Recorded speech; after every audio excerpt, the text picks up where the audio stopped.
ഞങ്ങൾ ജനങ്ങളെ സേവിക്കാൻ ഇറങ്ങിത്തിരിച്ചവരാണ്.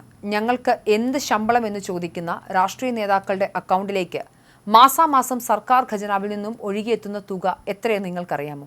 അടിസ്ഥാന ശമ്പളം വെറും 2000 രൂപയെന്ന് കേട്ട് ആരും നെഞ്ചത്തടിച്ചു കരയേണ്ടതില്ല.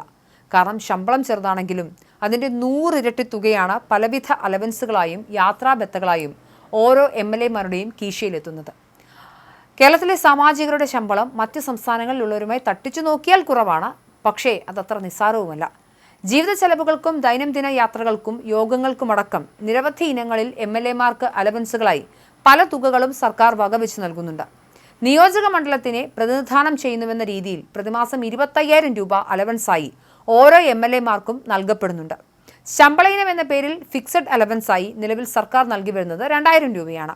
യാത്രാബത്തെ കുറഞ്ഞത് 20,000 രൂപ, ഇൻഫർമേഷൻ അലവൻസ് 4,000 രൂപ, ഫോൺ വാടക 11,000 രൂപ, സൽക്കാരത്തിന് മറ്റുമുള്ള അലവൻസ് 8,000 രൂപ എന്നിങ്ങനെയും ലഭ്യമാകും.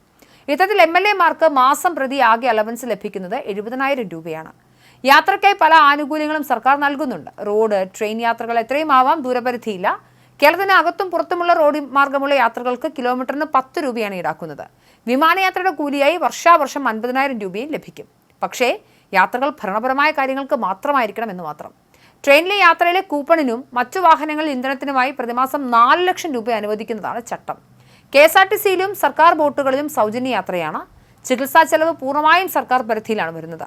നിയമസഭാ സമ്മേളനമടക്കം യോഗങ്ങളിൽ പങ്കെടുക്കുന്നതിനായി 1000 രൂപയും അത് കേരളത്തിന് പുറത്താണെങ്കിൽ 1200 രൂപയും ദിവസക്കണക്ക് എന്ന രീതിയിൽ ലഭിക്കും. പുസ്തകങ്ങൾ വാങ്ങാൻ പ്രതിവർഷം 15,000 രൂപയും 20,000 രൂപ സ്റ്റാഫ് അലവൻസായും അനുവദിക്കുന്നുണ്ട്. പലിശരഹിത വായ്പ 10 ലക്ഷം രൂപ വരെയും അപകട ഇൻഷുറൻസും ഭവന വായ്പ അഡ്വാൻസായും 20 ലക്ഷം വരെയും ഓരോ MLA-മാർക്കും എടുക്കാം. അതേസമയം നിയമസഭാ സാമാജികർക്ക് നിലവിൽ പ്രതിമാസം ഏറ്റവും ഉയർന്ന തുക ശമ്പളമായി നൽകുന്ന സംസ്ഥാനം ഒഡീഷയാണ്. നേരത്തെ ഇത് തെലുങ്കാനയായിരുന്നു. MLA-മാരുടെ ശമ്പളം ഈ മാസം തുടക്കത്തിൽ വർദ്ധിപ്പിച്ചതോടെയാണ് തെലുങ്കാനയെ മറികടന്ന് ഒഡീഷ മുന്നിലെത്തിയത്. മുഖ്യമന്ത്രി, മന്ത്രിമാർ, MLA-മാർ എന്നിവരുടെ പ്രതിമാസ ശമ്പളം 3 ഇരട്ടിയാക്കിയാണ് ഒഡീഷ വർദ്ധിപ്പിച്ചത്. മുഖ്യമന്ത്രിക്ക് പ്രതിമാസം 3.74 ലക്ഷം രൂപ ലഭിക്കും.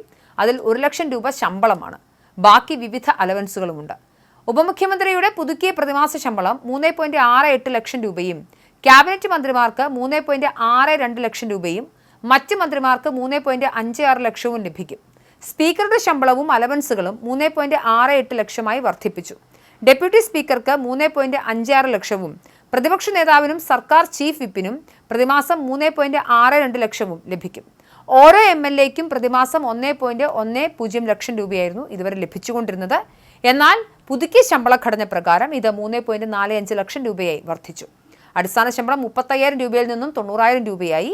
മണ്ഡല സെക്രട്ടറിയൽ അലവൻസ് അത് 20,000 നിന്നും 75,000 രൂപയായും, യാത്രാ അലവൻസ് 15,000 നിന്നും 50,000 രൂപയായും, സ്ഥിര അലവൻസ് 16,000 നിന്നും 50,000 രൂപയായും ഉയർത്തി. പുസ്തകങ്ങൾ, ജേണലുകൾ, ആനുകാലികങ്ങൾ എന്നിവയ്ക്കുള്ള അലവൻസ് 2,000 നിന്നും 10,000 രൂപയായും, വൈദ്യുതി അലവൻസ് 5,000 നിന്നും 20,000 രൂപയായും, ടെലഫോൺ അലവൻസ് 8,000 നിന്നും 15,000 രൂപയായും വർദ്ധിപ്പിച്ചിട്ടുണ്ട്.